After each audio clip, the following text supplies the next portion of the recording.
તો મિક્સ દાળમાં 5 જાતની દાળ હોય છે, તેમાં મગની, અડદની, મસૂરની, તુવેરની અને ચણાની દાળ.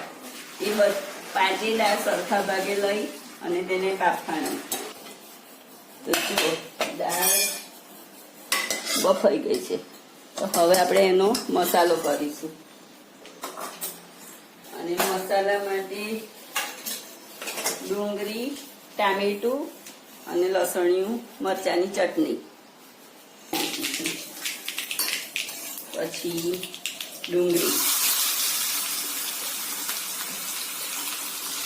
એમાં આપણે ટામેટા નાખી દઈશું.